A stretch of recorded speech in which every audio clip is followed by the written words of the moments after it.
পৃথিবীর বহু মানুষের একমাত্র স্বপ্নের দেশ আমেরিকা। আর স্বপ্নের দেশ আমেরিকায় আসলেই মনে হয় ডলার আর ডলার। ডলারের চিন্তায় হয়তো অনেকের ঘুমই হয় না। আসলে আমরা এই ধারণাটি সাধারণত পোষণ করে থাকি যে স্বপ্নের দেশ আমেরিকায় আসলেই অনেক অনেক ডলার ইনকাম করতে পারবো। তাই সবারই মনে একটাই ইচ্ছা থাকে কবে আমেরিকা যাব এবং বেশি বেশি ডলার ইনকাম করব। ভিউয়ার্স, আজকে আমি একটি কথা শেয়ার করতে চাই। আমার প্রিয় ভাই ও বোনেরা, আমি সাধারণত এইসব কথাগুলো আমি আমার ভিডিওতে বলে থাকি। আপনারা অনেকে আমার কথা শুনে একদম আবেগে আপ্লুত হয়ে যান। আসলে স্বপ্নের দেশ আমেরিকা শুধু যে ডলার ইনকামের স্থান এটি না। আমি আজকে শেয়ার করব একটি খুবই গুরুত্বপূর্ণ তথ্য, যা আপনারা ভিডিওটি দেখলে বুঝতে পারবেন এবং আশা করি আপনারা ভিডিওটি মনোযোগ সহকারে দেখবেন আর সবার মাঝে শেয়ার করবেন। ভিউয়ার্স, আমি যখন 2010 সালে প্রথম আমেরিকা এসেছিলাম, তখন আমার কাছে এরকমই মনে হয়েছে যে আমেরিকা এত সুন্দর দেশ, এখানে এত সুন্দর, আমার কাছে এমন লাগছে। আমি বাংলাদেশ থেকে এখানে একটু অন্যরকমই লাগতো আমার কাছে, কিন্তু এখন আমার কাছে সে আগের মতো লাগে না। আমি যখন প্রথম আমেরিকা এসেছিলাম তখন আমি রাস্তায় কখনো কোনো হোমলেস দেখতে পাই নাই। হোমলেস কি, এটা আসলে আপনারা অনেকেই জানেন না। এখানে বাংলায় বলা হয় হোমলেসকে ভিক্ষুক, আর এখানে বলা হয় হোমলেস আমেরিকাতে। তো আমি এখন যেখানেই যাই না কেন প্রতি জায়গায় হোমলেস হোমলেস হোমলেস, যেমন ট্রেনে, পার্কে এবং কি আমার বাসার সামনে। আমি যে জায়গায় ছিলাম এই জায়গায় আছি, কিন্তু আমি যখন আসছিলাম প্রথম আমেরিকাতে কোনো এই ধরনের হোমলেস মানুষ দেখতে পাই নাই। তখন আমার কাছে আমেরিকা মনে হতো যে এটাই আমেরিকা, নাম্বার 1 দেশ। কিন্তু এখন আমার কাছে তেমন মনে হয় না। এখন আপনি আমেরিকাতে যে স্থানে যান না কেন অহরহ হোমলেস দেখতে পারবেন। আর আমেরিকাতে এত অভাব অনটন দেখা দিয়েছে যে মানুষকে দেখা যায় যে রাস্তায় দাঁড়িয়ে খাবার নিচ্ছে এবং বিভিন্ন ধরনের টাকা তুলছে, মানুষের কাছ থেকে সাহায্য নিচ্ছে।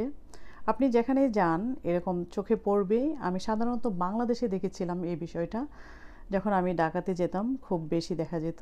তো এখন দেখি যে আমি যেখানেই যাই না কেন এই ধরনের মানুষকে দেখতে পাই। আর এই ধরনের কারণ যে নিত্য নৈমিত্তিক জিনিসপত্র সব কিছুর দাম বেড়েই চলছে আমেরিকাতেও। তো এখন আর সেই আগের আমেরিকা নেই। যখন সব কিছু জিনিসপত্রের দাম বেড়েই চলছে, তেমনভাবে টাকা উপার্জিত হচ্ছে না, তাই মানুষ অভাবের তাড়নায় কাজ পাচ্ছে না, এই জন্য এই ধরনের কাজগুলো করে থাকে। দেখুন, হোমলেস পার্সনরা সাধারণত পার্কে বসবাস করে থাকে। প্রতিদিন বিভিন্ন মাধ্যম থেকে তাদের জন্য খাবার সরবরাহ করা হয়ে থাকে। দেখুন, তারা লাইনে দাঁড়িয়ে খাবার নিচ্ছে। তারা সবাই হোমলেস এবং তারা অলওয়েজ ড্রাঙ্ক থাকে এবং অলওয়েজ বসে বসে পার্কে ঝিমুতে থাকে এবং বিভিন্ন ধরনের নেশাদ্রব্য গ্রহণ করে থাকে এবং পার্কে এখন যাওয়া যায় না তাদের কারণে। এবং বাচ্চারাও আমি মনে করছি যে একটা হুমকির সম্মুখীন হচ্ছে। আর আমেরিকার এত অধঃপতনের মূল কারণ হলো অতিরিক্ত জনসংখ্যা বৃদ্ধি, বিশেষ করে অবৈধ এবং বহিরাগতদের আগমন। বিভিন্ন লোক অবৈধভাবে প্রবেশ করার কারণে এবং বৈধ পেপারস না থাকার কারণে অনেকে ভালো কাজ পাচ্ছে না। ভালো কাজ না পাওয়ার দরুন তারা বাসা নিতে পারছে না, খাদ্য সামগ্রী কিনতে পারছে না। এই জন্য তারা বিভিন্ন মানুষের কাছ থেকে সাহায্য নিয়ে রাস্তায় বসবাস করছে। এতে পরিবেশ নষ্ট হচ্ছে। তো আমেরিকার সরকারকে এইসব বিষয়ে খেয়াল রাখা উচিত এবং তাদের সঠিক কেয়ার নেওয়ার একটা ব্যবস্থা রাখা উচিত।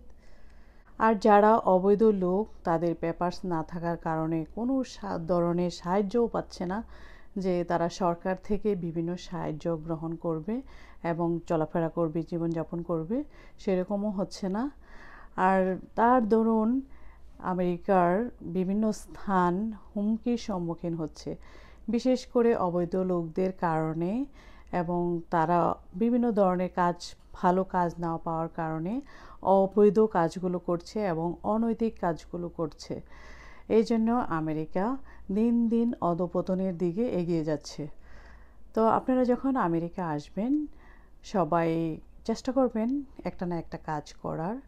কাজ ছোট হোক বা বড় হোক, আস্তে আস্তে আপনি একটা একটা কাজ করতে করতে উন্নতি লাভ করতে পারবেন। আর ভিউয়ার্স, সাধারণত এই লোকগুলো স্প্যানিশ হয়ে থাকে এবং বিভিন্ন ধরনেরও হয়ে থাকে। তার মধ্যে বেশিরভাগই আমি দেখেছি যে স্প্যানিশ, তারাই নদী সাঁতরিয়ে আমেরিকা চলে আসে। আবার এসে তারা বিভিন্ন ধরনের পার্কে বসবাস করছে। এতে পরিবেশ হুমকির সম্মুখীন হচ্ছে। তো বাইডেনের প্রতি একটা অনুরোধ থাকবে এদের যথাযথ ব্যবস্থা নেওয়ার জন্য এবং সুন্দর পরিবেশ বজায় রাখার জন্য। আর স্বপ্নের দেশ আমেরিকা, স্বপ্নের দেশ থাকাই আমি মনে করি জরুরি। তো এটা সবারই খেয়াল রাখা উচিত। সবাই ভিডিওটি দেখবেন আর আমার চ্যানেলটি সাবস্ক্রাইব করে রাখবেন, আমার পেজটিতে ফলো দিয়ে অ্যাক্টিভ থাকবেন। আজ এই পর্যন্তই। সবার জন্য শুভকামনা রইল স্বপ্নের দেশ আমেরিকা আসার জন্য। তো সবাই ভালো থাকবেন। আল্লাহ হাফেজ।